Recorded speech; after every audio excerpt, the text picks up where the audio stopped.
Salut à tous et bienvenue dans cette nouvelle vidéo, un petit peu différente de d'habitude, où là on va parler de grands traders. Je vais vous donner une liste de très grands traders avec qui vous allez pouvoir peut-être acheter leur livre ou autre pour vous éduquer un peu plus sur leur parcours, sur comment ils fonctionnent, sur leur théorie, etc. Je pense que ça peut être pas mal de faire une vidéo comme ça. Donc on démarre tout de suite par le premier des grands traders qui s'appelle George Soros, que vous connaissez sans doute. Sans doute. Euh, alors lui, je ne vais pas rentrer dans les détails, il a spéculé notamment lors de la bulle japonaise, etc. Bon, c'est un milliardaire. Et lui, il faut ce qu'il comprendre, c'est que, ce qu'il faut comprendre, pardon, c'est que en fait, avant de rentrer en position, il écrit des thèses, il modélise, et si ça fonctionne, il va rentrer. Et tout ce qui ne fonctionne pas, qui invalide la thèse, il le squeeze. Et à partir du moment où il va trouver un edge sur une stratégie ou autre, là, il fonce. En gros, c'est ça pour George Soros. Donc, je vous invite également à lire ses livres, hein, La chimie de la finance, etc. Ça peut être intéressant. Le deuxième, Paul Tudor Jones. Alors, lui, Paul Tudor Jones, je l'aime bien. Pourquoi? Il explique dans sa théorie que lui, tu peux réussir que si tu t'autorises à te fixer un drawdown maximum mensuel, tolérable. Donc c'est un peu ce qu'on fait aussi dans l'algosphère en allant récolter la data sur 6 7 ans et, et en se disant, bah voilà, avec cette data qu'on a sur les 6 ou 7 dernières années, le max drawdown, par exemple, est à 10%. On sait que ça n'a pas monté de 10% sur les 7 dernières années, donc ça va tendre vers cette direction durant les mois ou années prochaines. Et je pense que sa théorie est aussi très très bonne. Et donc lui, après, bon, il explique que si le drawdown max, l'exposition qu'il s'était autorisée sur son drawdown max durant le mois est atteinte, il va juste réduire le risque tout simplement de moitié, par exemple, le mois suivant. Euh, et alors lui, il est vraiment dans la gestion du risque. En fait, c'est vraiment comme ça qu'il a réussi. Ensuite, on a Jim Simons. Euh, Lui, pareil, si on regarde un petit peu la façon de faire de l'algosphère et essayer de se comparer, moi j'essaie toujours de comparer à ce que je propose et ce que je fais par rapport aux personnes qui ont réussi. Lui, il sépare la recherche et la production. C'est quelque chose de très important. Et ce qu'il faut comprendre, en fait, si on le retranscrit au niveau de la méthode algosphère, c'est que moi, c'est vrai, j'ai toute une partie de recherche, récolte de data, modélisation, etc., et toute une partie de production. Et, et si ma partie de recherche est valide, je mets en production. Donc, je pense que, en tout cas, de ce que lui explique, de ses fondements, etc., euh, il est beaucoup sur le reversion aussi, pour ceux qui connaissent. Il est, je pense, le plus proche de la méthodologie algosphère. Pourquoi? Parce que lui, il part pareil sur du backtest. Backtest, backtest, backtest. Zéro intervention manuelle. Donc, c'est le fondateur de Renaissance Technologies, hein, que vous connaissez. Euh, donc, on va pas dévoiler le CV, mais bon, rien que ça, vous avez compris. Et pour lui, euh, en fait, quand tu mets quelque chose en live, derrière, il n'y a plus d'intervention manuelle. C'est exactement ce qu'on se fait dans l'algosphère. C'est-à-dire que quand tu as ta data, tu vas sur le marché, il y a beaucoup de gens qui me disent, ouais, mais Antoine, là, tes algorithmes, est-ce qu'on peut les couper avant ou... Non, tu coupes rien. Tu as un système qui fonctionne depuis 7 ans, tu le branches en réel et tu n'interviens pas humainement. Pas de psychologie, pas d'impact émotionnel, rien. C'est exactement ce que fait Jim Simons, qui est le fondateur de Renaissance Technologies. Donc, enfin, qui était, puisqu'il est décédé, mais on ne peut pas faire mieux que ça. Donc, je vous invite également, si vous trouvez des livres sur lui, etc., à regarder. Après, nous avons notre ami Ed Seikota. Pas évident à dire.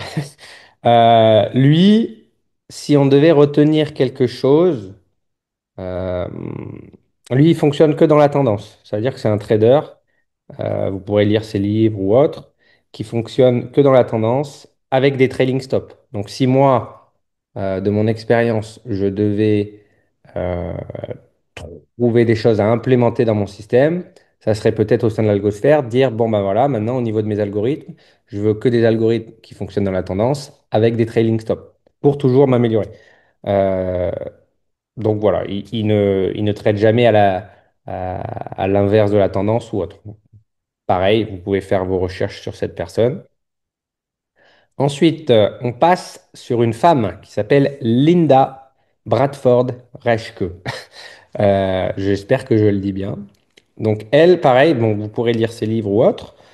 Si je devais résumer, elle, en fait, elle va se limiter à un nombre de setups. Et ça, je pense que c'est important pour ceux qui débutent, par exemple, ou quand on débute, on va dans tous les sens. Ouais, là, il y a ces signaux de trading là. Ouais, là, il y a ce robot. Ouais, là, il y a ce trader. Là, il y a ci, il y a ça. Ah, je vais peut-être faire du ICT, du FVG. Je vais utiliser les bandes de Bollinger. Je vais utiliser le RSI. En fait, vous partez dans tous les sens. Et donc, si je devais retenir quelque chose de cette personne, c'est se dire, tu as ton système qui fonctionne de telle sorte, avec ces deux ou trois setups, ou ces deux ou trois algorithmes, dont tu as euh, un historique et des occurrences sur X années, bah, limite-toi à ça et va pas commencer à vouloir à chaque fois améliorer quelque chose avec d'autres outils qui sortent de nulle part ou je ne sais quoi. Donc ça, c'est pour toujours essayer de s'améliorer, de prendre le meilleur de chaque personne. Ensuite, on a Bruce Kovner, donc pareil, investisseur américain. Alors lui, euh, alors moi, c'est pas du tout quelqu'un sur qui je vais prendre des conseils dans le sens où lui, il est plus sur de la macro, sur des news économiques. Alors c'est un gestionnaire de fonds, etc. Mais il est plus dans la macroéconomie. Donc ça va être les news, etc. Et chercher qu'est-ce qui pourrait invalider un système avant d'entrer dedans. Donc pour moi, en tout cas, cette personne, je peux pas forcément dire grand-chose dans le sens où je ne l'ai pas vraiment analysé. C'est pas trop mon domaine, la macro. Donc, ceux qui sont intéressés par la macro, je vous invite peut-être à regarder cette personne-là. Après, on a Richard Denis.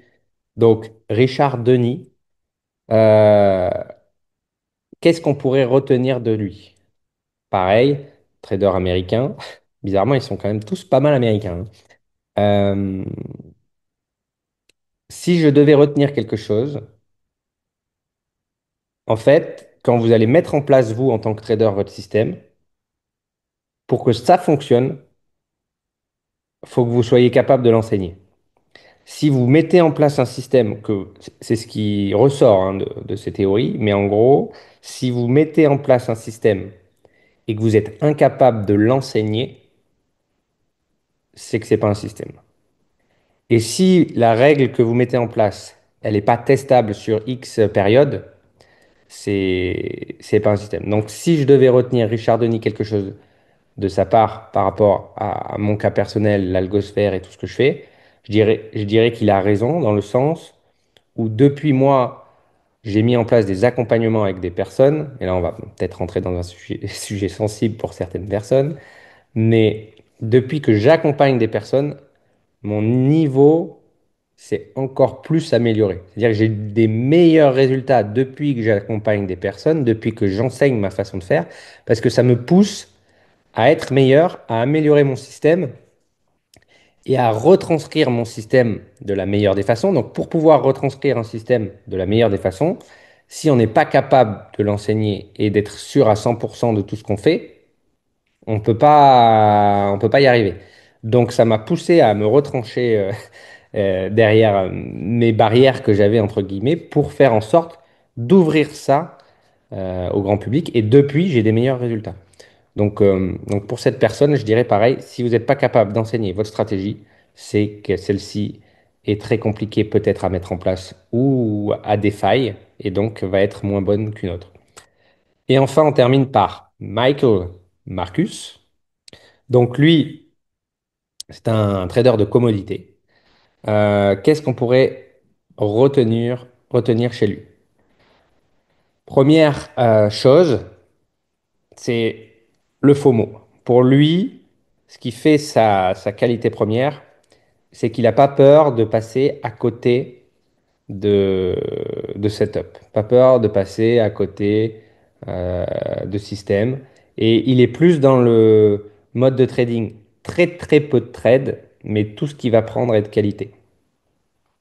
Donc, euh, donc après, bon, c'est pas, je sais ce qui se passe au niveau des débutants. Les débutants, ils veulent trader, trader, trader, etc.